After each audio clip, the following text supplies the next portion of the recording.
ജീവിതയാത്രയിൽ പലരും നമ്മുടെ കൂടെ വരും.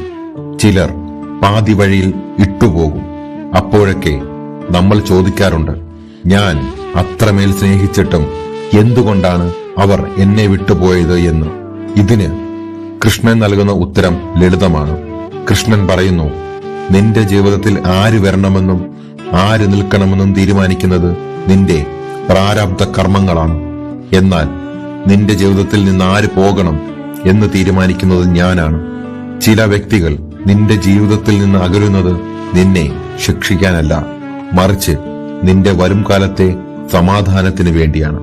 നിന്നോട് ചേരാത്തവർ നിന്റെ ജീവിതത്തിൽ നിന്ന് ഒഴിഞ്ഞു പോകുമ്പോൾ അതിനെ തടയാൻ ശ്രമിക്കരുത്.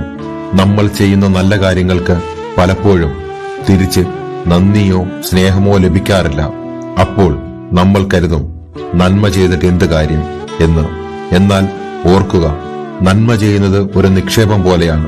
നീ ഒരു ചെടിക്ക് വെള്ളമൊഴിക്കുമ്പോൾ ആ ചെടി ഉടനെ നിനക്ക് പഴങ്ങൾ നൽകില്ലായിരിക്കാം. പക്ഷേ സമയം പാകമാകുമ്പോൾ അത് നിനക്ക് തണലും ഫലവും നൽകും. നീ ചെയ്യുന്ന ഓരോ നല്ല കാര്യവും പ്രപഞ്ചം രേഖപ്പെടുത്തുന്നുണ്ട്. മനുഷ്യർ അത് മറന്നാലും ദൈവം അത് മറക്കില്ല. അതുകൊണ്ട് പ്രതിഫലം ആഗ്രഹിക്കാതെ നിന്റെ കർമ്മം ചെയ്യുക.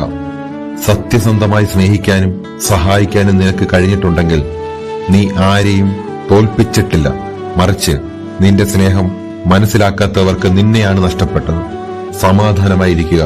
നിന്റെ നന്മകൾക്ക് അർഹമായ ഫലം തേടി വരിക തന്നെ ചെയ്യും.